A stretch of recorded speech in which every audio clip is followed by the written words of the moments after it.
العلم نور، العلم نور، العلم نور.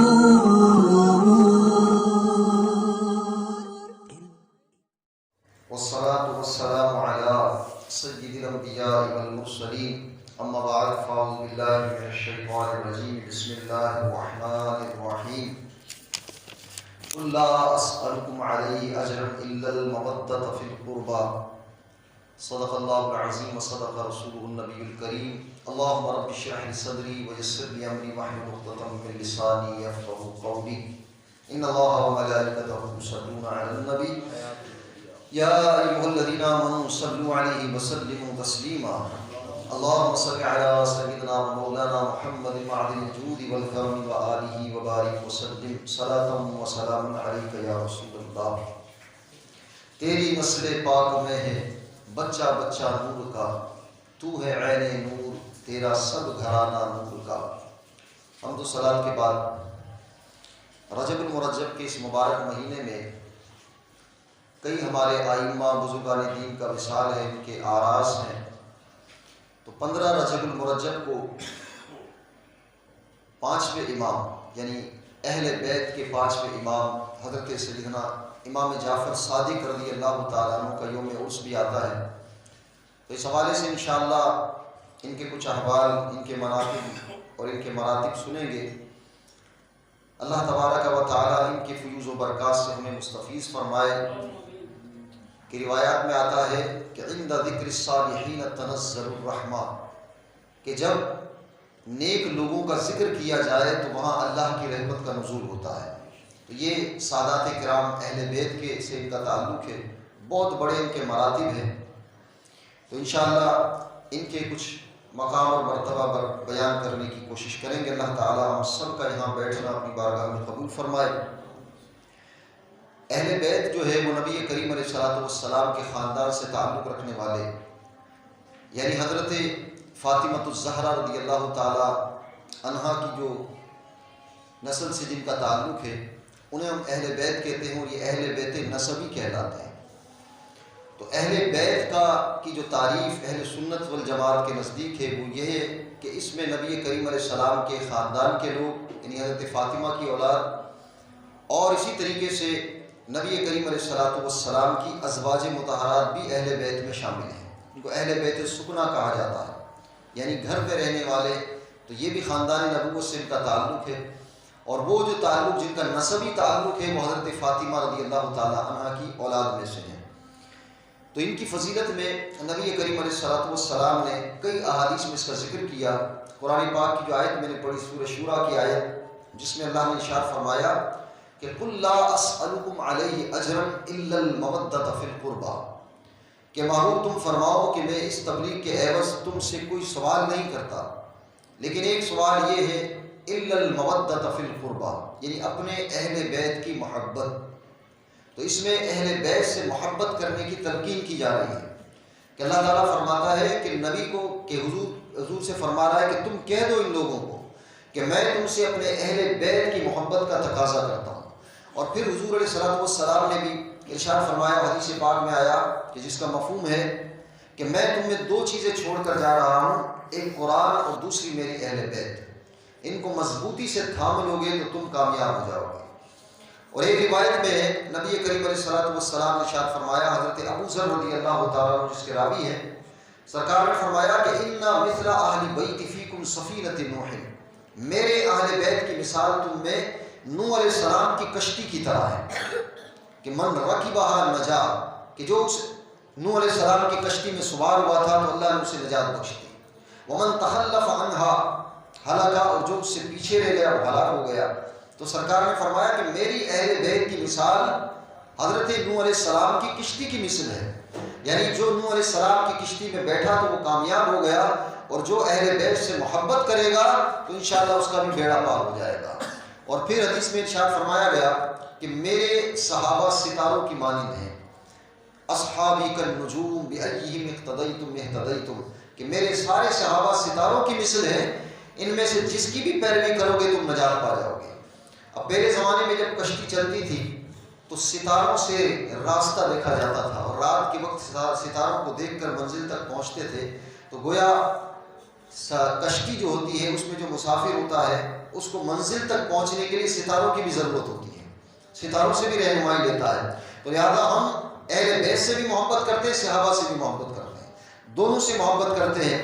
تو مولانا اسد رضا خان فرماتے ہیں کہ اہل سنت کا ہے بیڑا پار کہ نجم ہے اور ناؤ ہے اطرت رسول اللہ کی. یعنی ستارے حضور کے صحابہ ہیں اور نجم ہے اور ناؤ ہے، ناؤ کہتے ہیں کشتی کو، ناؤ ہے اطرت رسول اللہ کی، یعنی رسول اللہ کی جو اطرت ہے، آپ کی اولاد ہے، وہ کشتی کی مثل ہے، اور صحابہ ستاروں کی مانی ہے.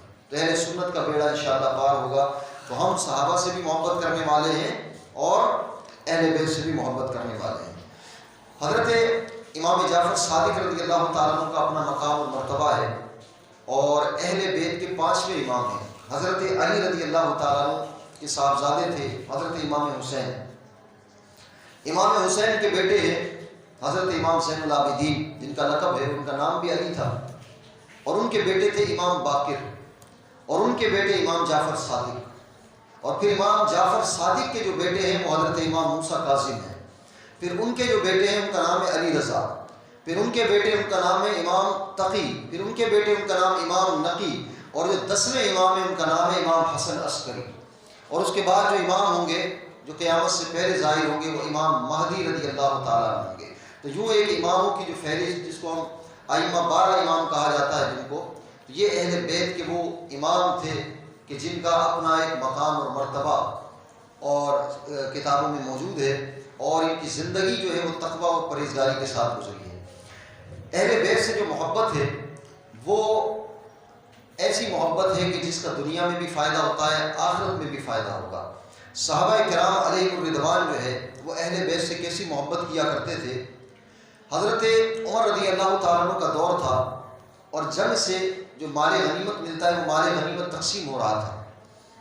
تو حضرت عمر رضی اللہ تعالیٰ عنہ نے لوگوں کو مال غنیمت تقسیم کیا. کسی کو 500 دینار دیے، کسی کو 1000 دینار دیے. تو لوگوں کو مختلف قسم جو ہے وہ تقسیم کی جا رہی تھی، مال تقسیم کیا جا رہا تھا. تو حضرت عبداللہ ابن عمر بھی اس لائن میں لگے ہوئے تھے، ان کو بھی کچھ مال دے دیا گیا. اور حضرت امام حسن اور امام حسین بھی اس میں تھے. تو حضرت عمر رضی اللہ تعالیٰ عنہ نے شہزادوں کو یعنی حسنین کریمین کو زیادہ مال دیا. تو حضرت عبداللہ ابن عمر اپنے والد سے عرض کرتے ہیں کہ آپ نے حسنین کریمین کو تو زیادہ مال دیا ہے، حالانکہ میں تو حضور کے دور سے جنگ کرتا ہوا آ رہا ہوں، میں نے تو غزوات میں بھی شرکت کی ہے، اور آپ نے مجھے مال غنیمت سے کم حصہ دیا اور ان کو زیادہ دیا، اس کی کیا وجہ ہے؟ تو حضرت عمر رضی اللہ تعالیٰ عنہ اپنا امامہ اتارتے اور اپنا امامہ اتار کے اپنے بیٹے سے کہتے ہیں کہ تمہارے والد کے سر پر جو بال ہیں وہ انہی کی بدولت ہے، یعنی جو عزت کا تاج ہمارے سر پر موجود ہے وہ خاندان رسول کی برکت سے ہے. اور پھر حضرت عمر رضی اللہ تعالیٰ عنہ اپنے بیٹے سے کہتے ہیں کہ بیٹا میں تمہارا والد عمر ہوں، اور تم ان کے والد کو دیکھو کہ ان کے والد علی ہیں، ان کی والدہ حضرت فاطمہ ہیں، ان کے نانا رسول اللہ ہیں. کیا تمہیں ایسی نسبتیں حاصل ہیں یا تم اسی نسبتوں سے تمہیں تعلق ہے؟ تو اتنی اعلیٰ نسبتیں، اتنا اعلیٰ خاندان ہے، تو انہی کے در سے ہم پل رہے ہیں، انہی کے در سے ساری عزتیں ہیں، تو میں ان کو کیوں زیادہ مال نہ دوں؟ جب یہ بات حضرت علی رضی اللہ تعالیٰ عنہ کو پتہ چلی کہ حضرت عمر نے اس طرح معاملہ کیا ہے امام حسن سے، امام حسین سے، تو حضرت علی نے ایک جملہ فرمایا، اور حضرت علی کہتے ہیں کہ میں نے نبی پاک صلی اللہ علیہ وسلم کو فرماتے سنا ہے کہ عمر اہل السراج الجنہ، یعنی حضرت عمر جو ہیں وہ جنتی لوگوں کے چراغ ہیں. تو جب حضرت عمر رضی اللہ تعالیٰ عنہ کو جب یہ بات پتہ چلی کہ حضرت علی نے مجھے جنت کا چراغ کہا ہے، تو اس کے بعد حضرت علی کے پاس جاتے ہیں اور کہتے ہیں یہ بات آپ مجھے لکھ کر دے دیں، تحریر کر کے دے دیں. تو حضرت علی کرم اللہ تعالیٰ وجہ الکریم وہ بات لکھ کر اور آپ کو پرچی میں لکھ کر دے دیتے ہیں کہ سرکار نے فرمایا کہ عمر اہل جنت کے چراغ ہیں. تو حضرت عمر یہ وصیت کی آپ نے کہ جب میرا انتقال ہو جائے تو مرنے کے بعد میرے کفن میں یہ پرچی رکھ دی جائے، جو حضرت علی نے مجھے تحریر کر کے دی ہے وہ پرچی میری کفن میں ڈال دی جائے.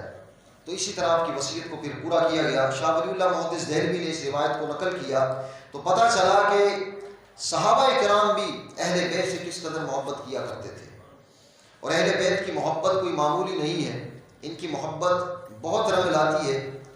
ایک مرتبہ اہل بیت کے خاندان سے تعلق رکھنے والی ایک شہزادی جو غربت کی ماری اور مفلس تھی، تو اس کے پاس مال ختم ہو گیا تو وہ ایک مسلمان شخص کے پاس، مالدار کے پاس جاتی ہے اور اسے جا کر کہتی ہے کہ میری مدد کرو، اور میں اس وقت مفلسی کا شکار ہوں، اور میں خاندان رسول سے میرا تعلق ہے، اور میں اہل بیت سے ہوں۔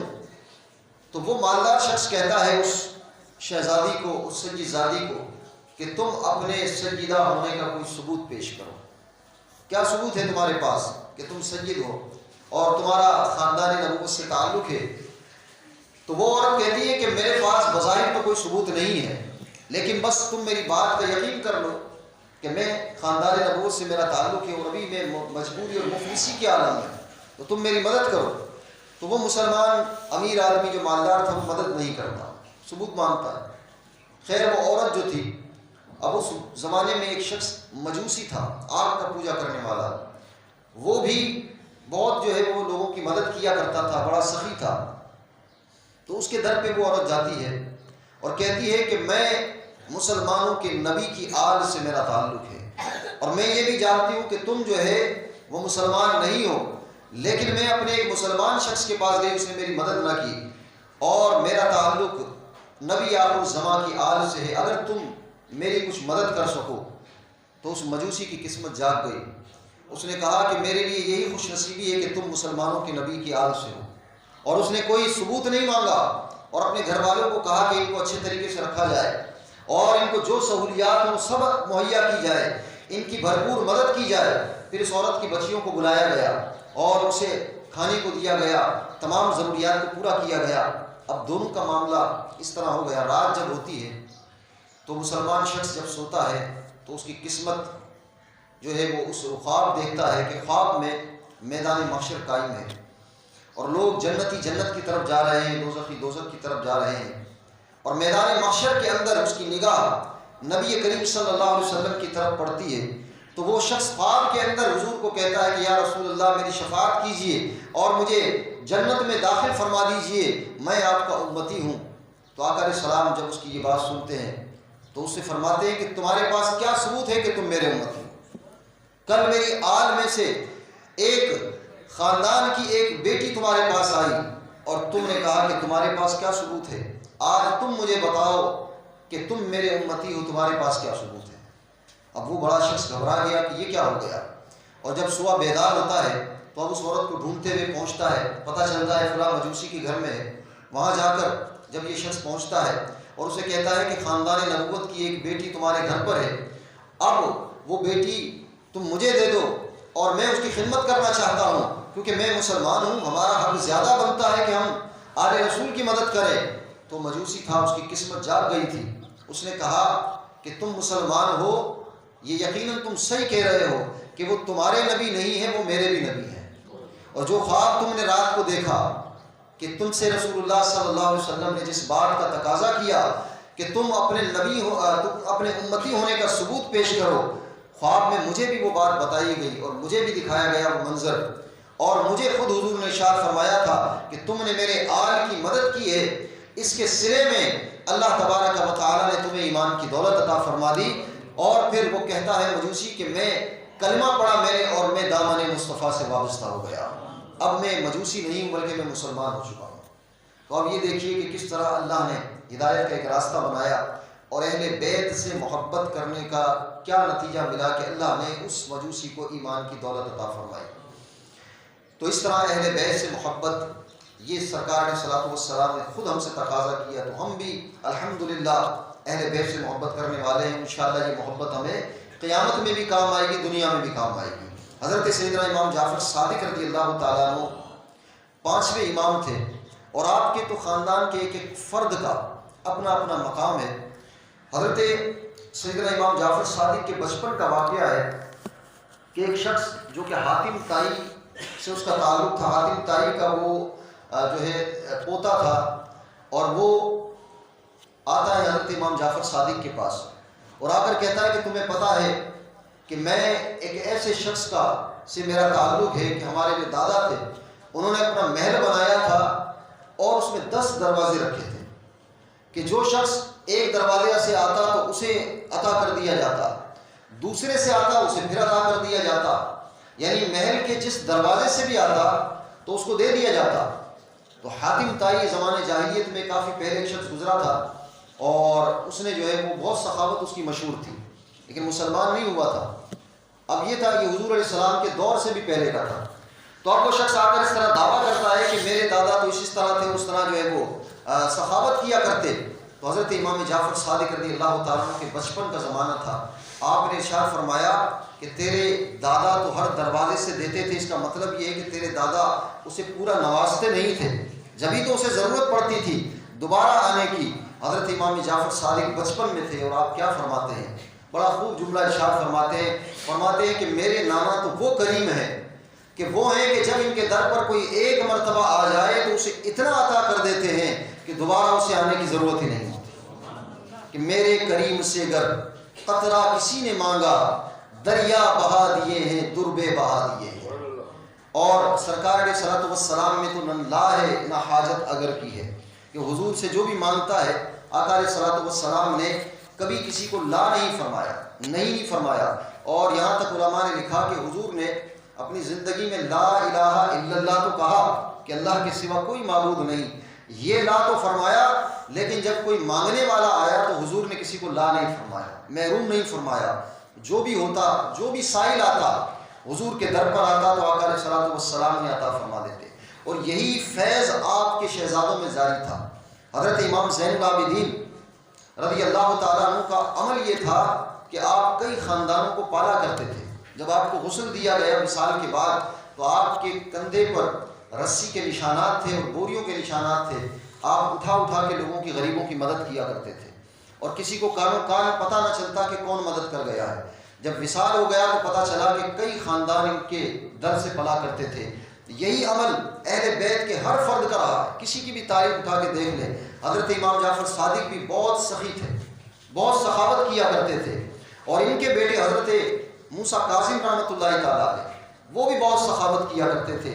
اور یہاں تک کہ لکھا گیا کہ آپ لوگوں کو رات کے وقت دیتے تھے، کسی کو دیتے پتہ ہی نہیں چلتا کس نے دیا ہے۔ اور وہ مقام اور مرتبہ اللہ نے ان کو عطا فرمایا کہ حضرت امام موسیٰ کاظم کا مزار بغداد میں ہے، اور ان کے بارے میں یہ مشہور ہے، امام جعفر صادق کے بیٹے ہیں حضرت موسیٰ کاظم، ان کے دربار کے بارے میں یہ مشہور ہے، یہ مستجاب الدعوات ہے کہ ان کے مزار پر جو جا کر دعا مانگتا ہے اللہ تعالیٰ اس کی دعا کو قبول فرماتا ہے، رد نہیں فرماتا۔ حضرت امام موسیٰ کاظم کا یہ مقام اور مرتبہ تھا، اور خود حضرت امام جعفر صادق رضی اللہ تعالیٰ عنہ کا بھی بہت مقام تھا، بہت خوف خدا آپ کے اندر تھا۔ اور ایک واقعہ مختصراً کہ بچپن کے اندر آپ جا رہے تھے، حضرت امام جعفر صادق بچپن کا زمانہ تھا، اور آپ چھوٹی چھوٹی لکڑیاں چن رہے تھے۔ تو ایک بزرگ وہاں سے گزرتے ہیں اور سوچتے ہیں کہ یہ بچہ لکڑیاں چن رہا ہے اور رو رہے تھے۔ تو اب وہ بزرگ آئے، انہیں سلام کیا، تو ان کی طرف دیکھ کر اس چھوٹے سے بچے نے جواب دیا وعلیکم السلام، سلام کا جواب بھی دیا، ان کا نام بھی بتا دیا۔ تو پھر ان بزرگ نے پوچھا کہ بھئی تمہیں میرا نام کیسے پتہ چلا؟ تو اس چھوٹے سے بچے نے جواب دیا کہ میں تو آپ کو عالم ارواح سے جانتا ہوں۔ عالم ارواح کے اندر کیونکہ بزرگ جو ہوتے ہیں، یہ جو اللہ کے ولی ہوتے ہیں، اللہ تعالیٰ انہیں پہچان کرا دیتا ہے کہ عالم ارواح کے معاملات بھی ان کو یاد ہوتے ہیں۔ اب اس کے بعد وہ شخص پوچھتے ہیں کہ تم چھوٹی چھوٹی لکڑیاں کیوں چن رہے ہو، اس کی کیا وجہ ہے؟ تو وہ چھوٹا بچہ جواب دیتا ہے کہ بات یہ ہے کہ میں چھوٹی لکڑیاں چن کر، اور مجھے یہ خوف لاحق ہو رہا ہے کہ میں نے اپنی والدہ کو دیکھا کہ جب وہ چولہا جلاتی ہیں تو جب آگ جلتی نہیں ہے، بڑی لکڑیاں بعد میں ڈالتی ہے، آگ کو بھڑکانے کے لیے پہلے چھوٹی لکڑیاں ڈالی جاتی ہیں، پھر چھوٹی لکڑیاں جب چولہے میں ڈالی جاتی ہیں تو آگ بھڑکتی ہے، اور اس کے بعد یہ ہوتا ہے کہ میرے والدہ جو ہے وہ بڑی لکڑیاں ڈالتی ہے۔ تو اب مجھے یہ خوف لاحق ہو رہا ہے کہ کہیں جب جہنم کی آگ جلائی جائے اور ابو جہل اور ابو لہب جیسے بڑے بڑے کافروں کو اللہ جہنم میں ڈالے، اور کہیں ایسا نہ ہو کہ جہنم کی آگ کو بھڑکانے کے لیے اللہ تعالیٰ مجھ جیسے چھوٹوں کو ڈال دے۔ یہ کون فرما رہے ہیں؟ یہ اپنے وقت کے امام حضرت امام جعفر صادق رضی اللہ تعالیٰ عنہ۔ کہ بچپن کے خوف خدا کا عالم یہ تھا کہ اس طرح وہ خوف خدا میں روتے تھے کہ کہیں ایسا نہ ہو کہ اللہ تعالیٰ مجھے جہنم میں ڈال دے، اور کہیں ایسا نہ ہو کہ میری وجہ سے آگ بھڑکائی جائے۔ تو یہ ان لوگوں کے خوف خدا کا عالم تھا۔ تو پھر ہمیں تو ظاہر ہے کہ اس سے زیادہ ڈرنا چاہیے کہ یہ لوگ تو جنتی تھے اور ان کی برکت سے اللہ تعالیٰ گناہ گاروں کو بخشش فرمائے گا، لیکن پھر بھی یہ ڈرا کرتے تھے۔ اللہ تبارک و تعالیٰ ہمیں ان لوگوں کا فیض نصیب فرمائے۔ امام جعفر صادق رضی اللہ تعالیٰ عنہ کا وصال جو ہے 15 رجب المرجب کو ہوتا ہے، اور 15 رجب کو ہم ان کی سارے ثواب بھی کرتے ہیں، ان کا فاتحہ بھی پڑھتے ہیں، اور اس کے علاوہ جو نیاز دی جاتی ہے عام طور پہ ہمارے یہاں کنڈوں میں نیاز دی جاتی ہے، کھیر بنائی جاتی ہے، تو یہ بھی جائز ہے۔ اور صرف کنڈوں میں ہی بنانا کوئی ضروری سمجھے تو یہ کوئی ضروری نہیں ہے کہ اس کو کنڈوں میں ہی کوئی لازمی سمجھا جائے، اور کھیر بنانا بھی ضروری نہیں ہے، کوئی اور بھی نیاز دلائی جا سکتی ہے۔ ایصال ثواب کے کئی طریقے ہیں، اور یہ بھی بعض لوگوں کے ذہن میں ہوتا ہے کہ وہ گھر سے باہر نہیں نکال سکتے، تو یہ بھی غلط کانسیپٹ ہے کہ چاہیں تو گھر میں رکھیں، چاہیں تو باہر نکالیں، کسی کو دے دیں یا فقراء میں تقسیم کریں، تو اس میں کوئی حرج نہیں ہے۔ تو اس لیے ہمیں ان کے ایصال ثواب کرنا چاہیے تاکہ ان کا فیض ہمیں بھی جاری ہو، ہمیں ہماری نسلوں کو ان کا فیض جاری ہو۔ اللہ تبارک و تعالیٰ ان بزرگان دین سے ہماری نسبت سلامت رکھے۔ وآخر دعوانا الحمدللہ رب العالمین۔